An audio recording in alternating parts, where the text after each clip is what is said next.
हरियाणा में बवाल मचा है, किसानों को राहत मिली है तो लुटेरी दुल्हन का फर्जीवाड़ा सभी के सामने आया है। छठवीं खबर उद्योगपतियों को रुला रही है तो तीसरी खबर सभी के होश उड़ा देगी।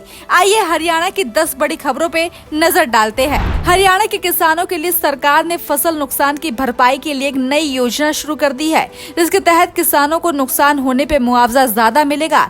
प्राकृतिक आपदा से जूझ रहे किसानों को अब तुरंत राहत देने का फैसला सीएम सैनी ने लिया है। इतना ही नहीं, अब सालों से चल रहे भूमि विवादों को सुलझाने और संपत्ति के बंटवारे की प्रक्रिया में तेजी आएगी। सरकार ने हरियाणा भू राजस्व संशोधन अधिनियम लागू किया है। यह अधिनियम उन मामलों को राहत देगा जहां संयुक्त परिवारों के बीच भूमि की मालिकाना हक को लेकर विवाद होता था।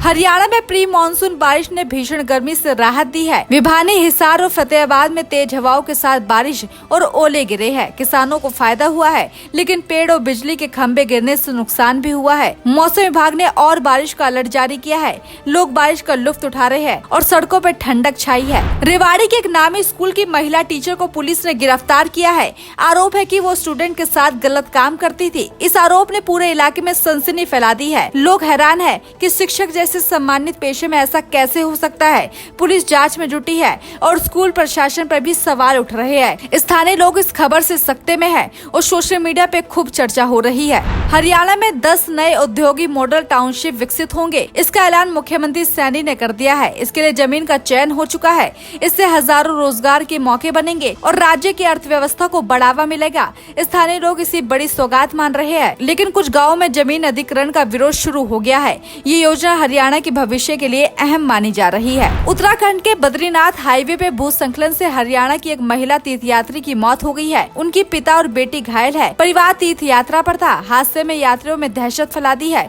प्रशासन ने राहत का कार्य शुरू कर दिया है, लेकिन सड़क सुरक्षा पे सवाल उठ रहे हैं। लोग पूछ रहे कि ऐसी घटनाएं कब रुकेगी। हरियाणा में बिजली दरों में बढ़ोतरी और फिक्स्ड चार्ज ने उद्योगपति को नाराज कर दिया है। छोटे बड़े कारोबारियों का कहना है कि इससे उत्पादन में लागत बढ़ेगी। बता दें कि हरियाणा में 1 अप्रैल से पहले बिजली का रेट 165 रुपए प्रति किलोवाट प्रति माह फिक्स था। 1 अप्रैल से रेट बढ़ने के बाद ये कीमत 125 रुपए बढ़कर 290 रुपए प्रति किलोवाट प्रति माह कर दी गई है। इसके अलावा नई दरों में 20 से 30 रुपए का भी इजाफा किया गया है। हरियाणा के कुख्यात गैंगस्टर राकेश कादियान और पंपू को जींद से पुलिस ने धर दबोचा है। उसके साथ ही नसीब, जो लूटपाट का आरोपी था, उसे भी पकड़ा गया है। दोनों कई बड़े अपराधों में शामिल है। पुलिस की इस कार्रवाई से जनता ने राहत की सांस ली है, लेकिन अपराध की जड़ पर सवाल बरकरार है। लेकिन सैनी सरकार अपराधियों पर सख्त एक्शन ले रही है। रेवाड़ी में एक लुटेरी दुल्हन ने फर्जी परिवार के साथ मिलकर शादी का झांसा देकर लाखों रुपए ठगे, लेकिन ज्वेलरी और कैश लेकर फरार हुई लुटेरी दुल्हन को पुलिस ने गिरफ्तार कर लिया है। आरोपी महिला को यूपी जिला अम्बेडकर नगर से गिरफ्तार किया गया है। आरोपी महिला पर पहले भी शादी के नाम पे ठगी का मामला राजस्थान के भरतपुर में दर्ज है।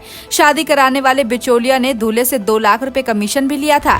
हरियाणा में लॉरेंस बिश्नोई और गोल्डी बरार के गैंग से गैंग वॉर का खतरा मंडरा रहा है, इसलिए एनआईए ने अलर्ट भी जारी किया है। कई बड़े लोग निशाने पर है। पुलिस और खुफिया एजेंसी सतर्क है, लेकिन जनता में दहशत का माहौल है। अपराध की दुनिया में ये बड़ी हलचल है और लोग सुरक्षा को लेकर चिंतित है। देश में आपातकाल की 50वीं बरसी को लेकर भाजपा हरियाणा में बड़ा अभियान चलाने जा रही है। पार्टी हर जिले में कार्यक्रम आयोजित कर लोगों को 1975 में आपातकाल की याद दिलाएगी। इसके लिए मुख्यमंत्री और पूरी कैबिनेट और संगठन के वरिष्ठ नेताओं की ड्यूटियां भी तय कर दी गई है। 25 जून को आपातकाल काला अध्याय कार्यक्रम में मुख्यमंत्री नायब सिंह सैनी करनाल में रहेंगे। उनके साथ सहवक्ता के तौर पर भारत भूषण जुआल को भी जिम्मेदारी सौंपी गई है।